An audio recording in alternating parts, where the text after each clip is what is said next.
Bismillahirrahmanirrahim. Assalamualaikum. Today we will discuss new topic of chapter number 14, transportation. Botany part. We will discuss botany part. Topic name is Dickson theory about the ascent of sap. Okay. Dixon theory जो है वो ascent of sap के mechanism को describe कर रही है।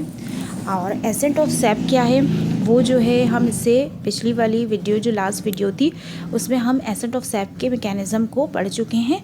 तो अब एसेंट ऑफ सैप का जो मैकेनिज़्म है जिसमें वाटर जो है और वाटर मिनरल्स जब ये एब्जॉर्ब हो जाते हैं रूट्स के ज़रिए तो ये रूट से aerial parts of the plant में यानी लीव्स तक जो पहुंचती है वो किस मैकेनिज़्म के ज़रिए पहुंच रही है उसको हम कहते हैं एसेंट ऑफ सैप।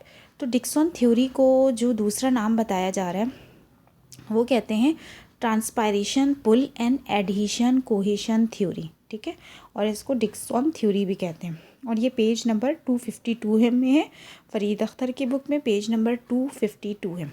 ठीक है, इसके अलावा आप लोग टेक्स्ट बुक में इसको चैप्टर नंबर 14 में ये टॉपिक जो है वो सर्च कर लें। ठीक है, अच्छा, इस थ्योरी के मुताबिक बताया जा रहा है कि कुछ फोर्सेस होती हैं जो कि एसेंट ऑफ सैप में जो है वो हिस्सा लेते हैं। ठीक है, वो फोर्सेस आपको बताए गए हैं, 3 फोर्सेस के बारे में बताया जा रहा है। एक है ट्रांसपायरेशन पुल, सेकंड है एडहेशन फोर्स, थर्ड है cohesion force among water molecules. ठीक है, सबसे पहले जो है वो हम ट्रांसपायरेशन पुल जो है वो देखते हैं। ट्रांसपायरेशन पुल जो है जब वाटर ट्रांसपायरेशन पुल से पहले हम ट्रांसपायरेशन जो वर्ड है वो क्या है वो पहले हम जो है डिस्कस कर लेते हैं। ट्रांसपायरेशन जो है एक प्रोसेस होता है और ये प्लांट बॉडी में ये प्रोसेस होता है। ठीक है, इसमें ये होता है कि जो प्लांट्स के एरियल पार्ट्स होते हैं सच एज लीव्स स्टेम्स, इनमें जो है इनकी सरफेस में स्टोमेटा मौजूद होते हैं। ठीक है, स्टोमेटा कहते हैं स्मॉल पोर्स होते हैं। उन पोर्स के ज़रिए प्लांट के जो एक्सेस वाटर होते हैं वो वेपर्स फॉर्म में प्लांट की बॉडी से एवोपरेट होते हैं। ठीक है, और ये जो वेपर्स फॉर्म में जो वाटर एवोपरेट हो रहे हैं, ये जो एवोपरेशन का जो प्रोसेस है उसको हम कहते हैं ट्रांसपायरेशन। ठीक है, अब ट्रांसपायरेशन पुल किसको कह रहे हैं वो हम देखते हैं। जब हमें ट्रांसपायरेशन पता चल गया तो अब हमें ट्रांसपायरेशन पुल को समझना ईज़िली हम जो है वो इसको समझ सकते हैं। ठीक है, सबसे पहले बताया जा रहा है कि जब लॉस ऑफ वाटर हो रहा है, ठीक है, ट्रांसपायरेशन के ज़रिए जो है वाटर जो है वो लॉस हो रहा है। ठीक है, और ये कहाँ से लॉस हो रहा है? सरफेस ऑफ लीव जो है उसकी सरफेस से जो है वाटर लॉस हो रहा है। अच्छा, लीव की जो सरफेस है उसमें जो सेल्स मौजूद होते हैं उसको हम कहते हैं मीज़ोफिल सेल्स कहते हैं। ठीक है, लीफ में जो सेल्स होते हैं जो इनके ग्राउंड टिश्यूज़ होते हैं तो वो कहलाते हैं मीज़ोफिल सेल्स। और ये 2 तरह के होते हैं, एक स्पंजी सेल्स होते हैं और एक पैलिसेड सेल्स होते हैं। ठीक है, स्पंजी और पैलिसेड सेल्स के बारे में जब आप लोग लैब कर रहे होंगे यानी प्रैक्टिकल लैब में आप लोग जब सेक्शन कटिंग वाला जो प्रैक्टिकल करेंगे तो उसमें आपको जो है वो सही तरीके से उसमें समझ में आ जाएगा। जब आप स्लाइड में देखेंगे तो आपको अच्छी तरीके से वो पैलिसेड और स्पंजी जो मीज़ोफिल सेल्स होंगे वो आपको समझ में आ जाएगा। तो इन जो लीफ के ये जो सेल्स होते हैं इनमें से क्या होता है, वाटर लॉस होता है ड्यू टू ट्रांसपायरेशन के प्रोसेस से यहाँ से क्या होता है कि वाटर लॉस होता है। जब ये वाटर इन सेल्स से रिड्यूस हो जाता है क्योंकि वाटर लॉस हो रहा है तो उन सेल्स में वाटर की कमी हो जा रही है। जब ये इन सेल्स में वाटर की कमी हो जाती है तो ये सेल्स क्या करते हैं, वाटर को गेट करते हैं। ठीक है, ऑब्टेन करते कहाँ से? अपने नेबरिंग सेल्स से। यानी इन सेल्स के जो बराबर वाले सेल्स होते हैं नेबरिंग सेल्स कहलाते हैं या एडजेसेंट सेल्स होते हैं, उन सेल से ये क्या करते हैं, वाटर जो है वो ले लेते हैं। अच्छा, वहाँ से जब वो वाटर ले तो जब नेबरिंग सेल्स का वाटर ख़त्म हो जाता है तो वो वाटर कहाँ से लेता है? जाइलम से लेता है। ठीक है, जो उसके नियर बाय होता है, करीब जो जाइलम होते हैं, वेन्स होते हैं, उनसे लेता है। इस तरह से जब वेन का जो वाटर है वो ख़त्म हो जाता है तो वेन क्या करता है, वाटर कहाँ से लेता है? Mid drip of the leaf से, लीफ के मिड ड्रिप से। अच्छा, मिड ड्रिप किसको कहते हैं कि जब आप लीफ को देखेंगे तो लीफ में एक सेंटर लाइन होती है जिसको हम क्या कहते हैं? मिड ड्रिप कहते हैं। ठीक है, वहाँ से वो क्या करता है, वो वाटर ले लेता है। वेन ने वाटर किससे लिया? मिड ड्रिप से लिया। अच्छा, मिड ड्रिप से जब वाटर ख़त्म हो जाता है तो वो क्या करता है, वाटर जो जाइलम में प्रेजेंट था वो खींचता है वो वाटर फ्रॉम स्टेम, यानी लीफ से अब जो है वाटर कहाँ से वो खींचा जा रहा है? स्टेम से खींचा जा रहा है। अब लीफ के पास तो लीफ के तमाम सेल्स के पास जो है वो वाटर रिड्यूस हो चुका है, यानी वो सारे वाटर जो लीव्स के सेल्स में मौजूद थे, उसके मीज़ोफिल सेल्स में, उसकी जाइलम सेल्स में, उसकी वेन में, उसके मिड रिब में, इन सारे रीजन में जब वाटर की लॉस हो जाती है थ्रू ट्रांसपायरेशन, तो फिर ये क्या करता है, वाटर पुल करता है थ्रू द स्टेम, यानी स्टेम से जो है वो वाटर जो है वो पुल करता है, खींचता है। जब स्टेम से पानी जब वो रिड्यूस होने लग जाता है तो एक टेंशन जो है वो ट्रांसमिट हो जाता है डाउनवर्ड, यानी कि जो टेंशन है अब वो किस तरफ जा रहा है, डाउनवर्ड। हम जो एरियल पार्ट से हम अंडरग्राउंड पार्ट्स की तरफ जा रहे हैं, ठीक है। तो अब ये डाउनवर्ड जो है वो टेंशन ट्रांसमिट होता है, और ट्रांसमिट होने के बाद water through stem is taken up from the roots. अब स्टेम के पास जो पानी रिड्यूस हुआ था, यानी जो वाटर रिड्यूस हुआ था, अब उसने वो पानी वो वाटर कहाँ से लेना शुरू कर दिया, रूट से, यानी कि रूट्स जो एब्जॉर्ब कर रहा था वहाँ से वो उसने पानी को खींचने लग गया। तो यही जो है ट्रांसपायरेशन पुल कहला रही है। This tension develop due to the transpiration is called transpiration पुल।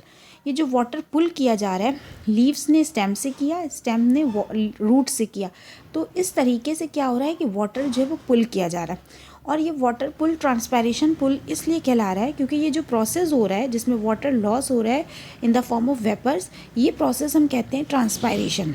तो ट्रांसपायरेशन के प्रोसेस के ज़रिए वाटर पुल किया जा रहा है, तो इस मैकेनिज़्म को हम कहते हैं ट्रांसपायरेशन पुल।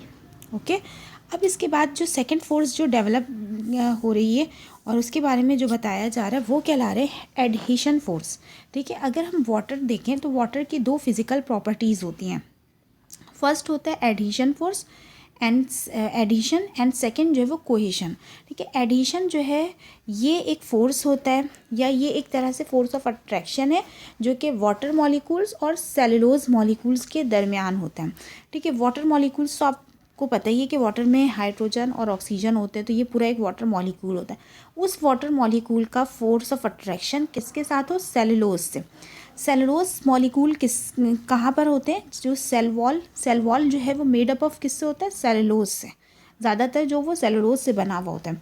तो सेलुलोज और वाटर मॉलिक्यूल दोनों एक दूसरे के साथ जो है वो अट्रैक्शन रखते हैं, और उस अट्रैक्शन को हम क्या कहते हैं, एडहेशन कहते हैं। ठीक है, तो ये जो वॉल है सेल वॉल, वो किसकी वॉल होगी, जाइलम वेसल। यानी कि अगर हम देखें जाइलम वेसल्स क्या है, जो कि वाटर को पूरी बॉडी में, प्लांट की तमाम बॉडी के तमाम पार्ट्स तक पहुंचाती है वाटर को। तो वो जो उसके जाइलम का जो सेल वॉल है, वो सेल वॉल किससे बना हुआ है, सेलुलोज मॉलिक्यूल से। तो सेलुलोज मॉलिक्यूल और वाटर मॉलिक्यूल, इन दोनों के दरमियान जो अट्रैक्शन है जिसकी वजह से दोनों एक दूसरे के साथ होंगे, वो फोर्स कहला रही है एडहेशन फोर्स, या इसको हम एडहेसिव फोर्स कहते हैं। दोनों एक दूसरे से अट्रैक्ट हुए होते हैं। ठीक है, तो ये एक एडिशन फोर्स है जिसके ज़रिए क्या हो रहा है कि वाटर मॉलिक्यूल्स जाइलम वेसल्स के ज़रिए, जाइलम वेसल से जो है के ज़रिए ऊपर की तरफ मूव कर रहा है। इसके बाद क्या है, कोहेशन फोर्स कहते हैं कोहेसिव फोर्स को। ये फोर्स ऑफ अट्रैक्शन होता है अमंग द वाटर मॉलिक्यूल्स के दरमियान जो है फोर्स ऑफ अट्रैक्शन जो है उसको हम कहते हैं cohesion force, due to which they are firmly attached with each other, so water form a continuous column extending from root through the shoot into the leaves from base of the plant to its top.